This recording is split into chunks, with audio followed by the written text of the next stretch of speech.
Hello everyone, welcome to my channel. Today we are covering the second part of the compression member series, in which we will cover the design procedure of compression member as Indian Standard Heavy Beam with solved numerical. So friends, let's start. So friends, before proceeding, I am providing you the design procedure for column as ISHB. So procedure start with step number 1, that is given data.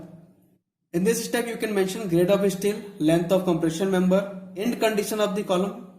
Here end condition of the column means how column has been fixed at both ends. Either it can be fixed support, it can be hinge support, or both it can be fixed support.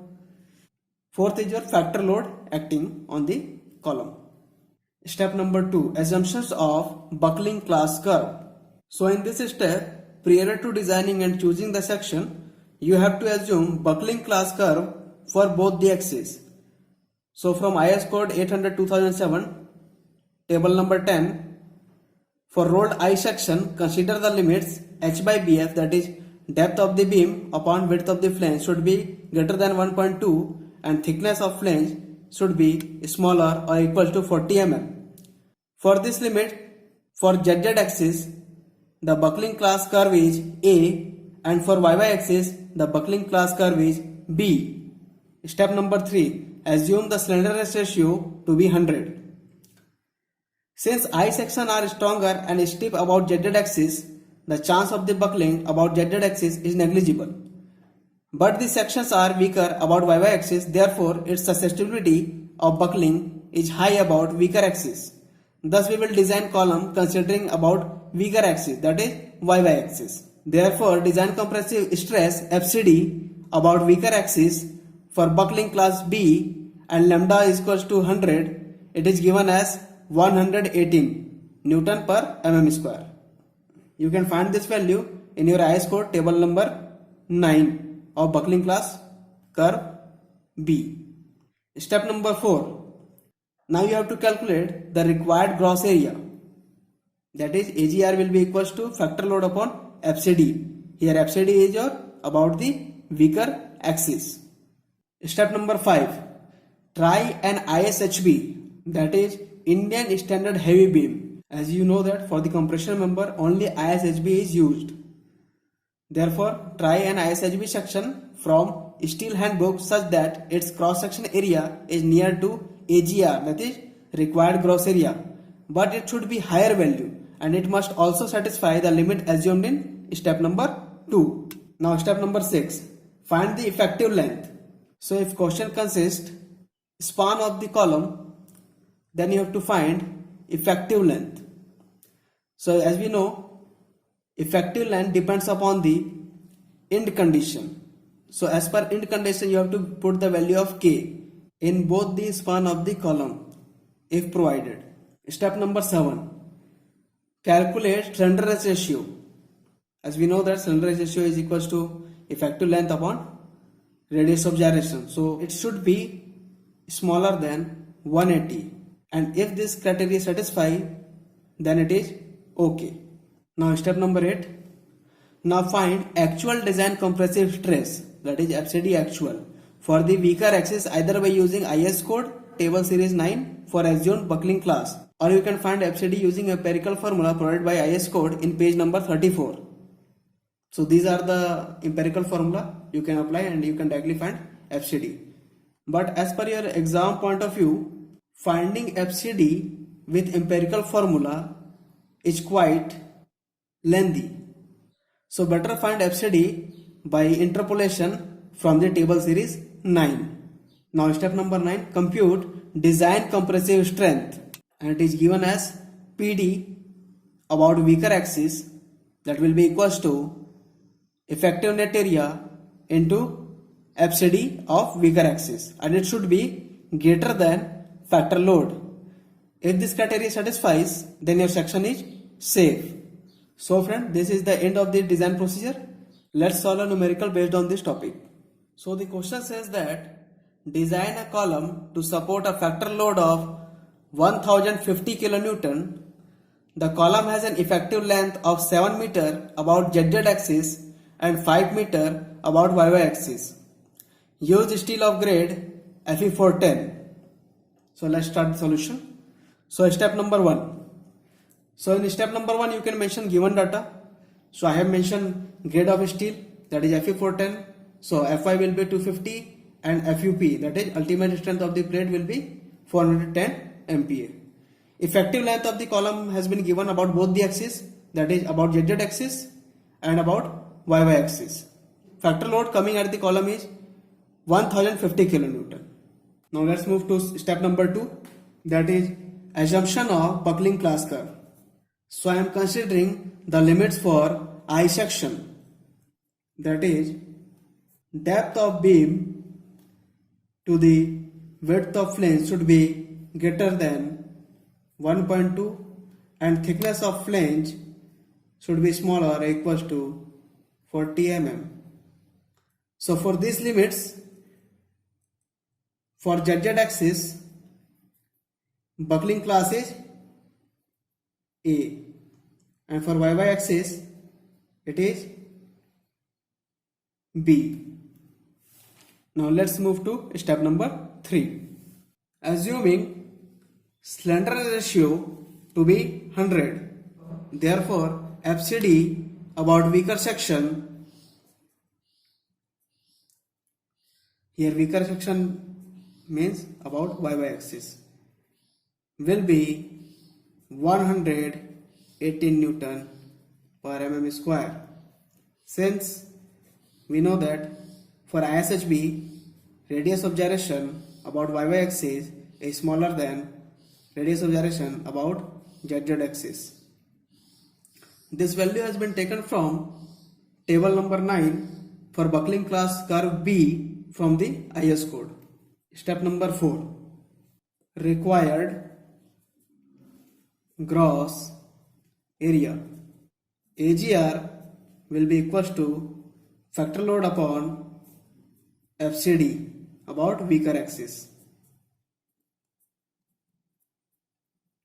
that is about YY axis.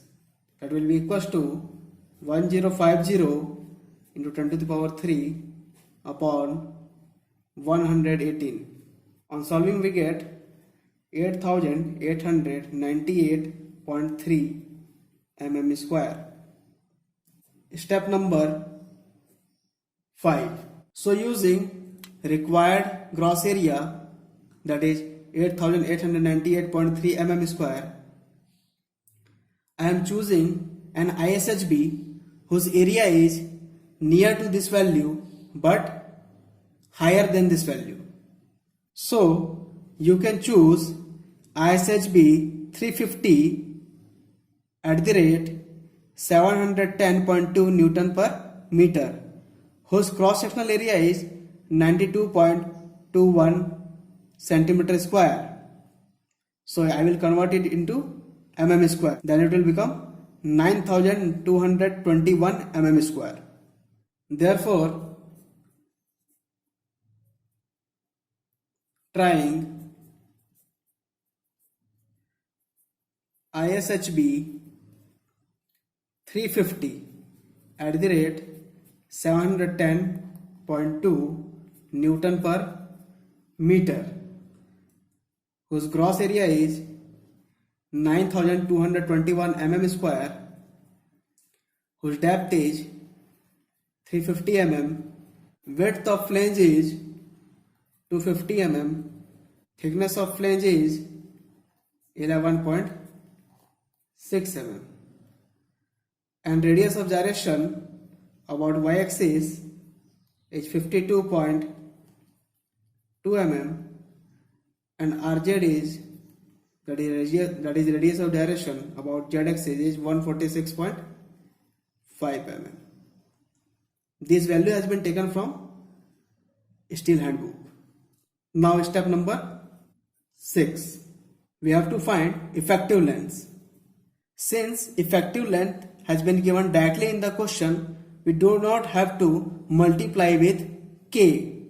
Therefore, LEZ will be 7 meter and LEY will be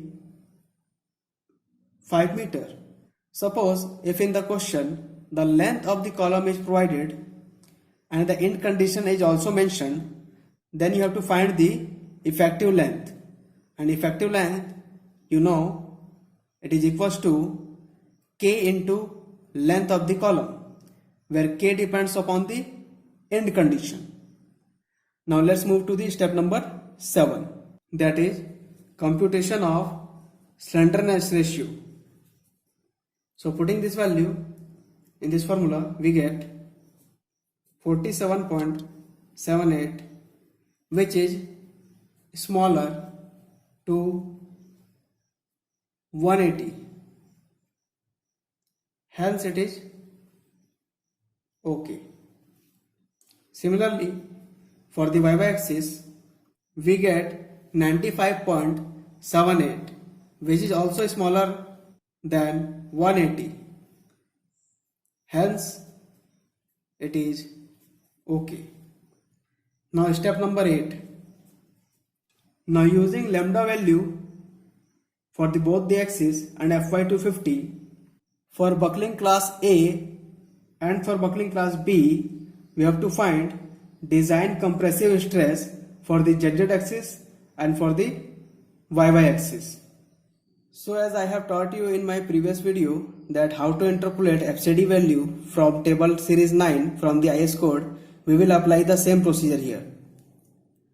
So we know the interpolation formula, that is upper FCD value minus upper FCD value minus lower FCD value upon higher slenderness ratio limit minus lower slenderness ratio limit into required slenderness ratio minus lower slenderness ratio limit. Therefore FCD about ZZ axis for buckling class curve A. So by interpolation, 213 minus 213 minus 205 upon 50 minus 40 into required slenderness ratio for ZZ axis, that is 47.78 minus 40. On solving this, we get 206.78 Newton per mm square. This value has been taken from table series number 9 from the IS code for the buckling class curve A for Fy250. Similarly, for FCD about YY axis for buckling class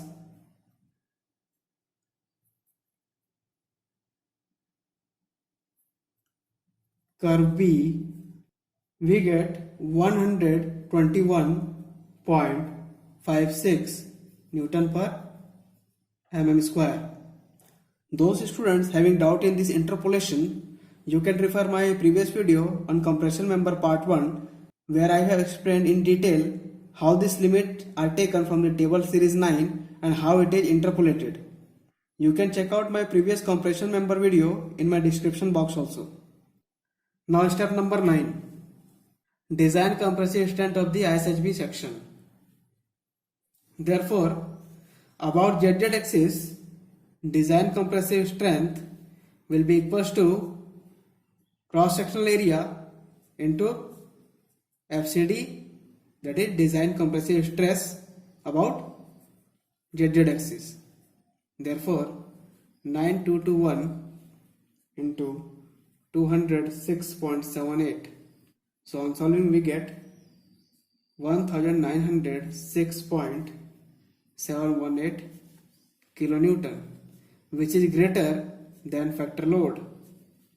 Hence okay. Similarly, about weaker section, that is Y section, area into FCD about YY axis. Therefore it will be 9221 into 121.56. On solving, we get 1120.9 kilonewton, which is also greater than factor load. Hence okay. Therefore design compressive strength for ISHB 350 at the rate 710.2 Newton per meter will be minimum of these values. Therefore, it will be equals to 1120.9 kilonewton, which is greater than factor load acting on the column. Therefore, your section is safe. So friend, this is the end of this video. If you like this video, please subscribe, share and like. Thank you.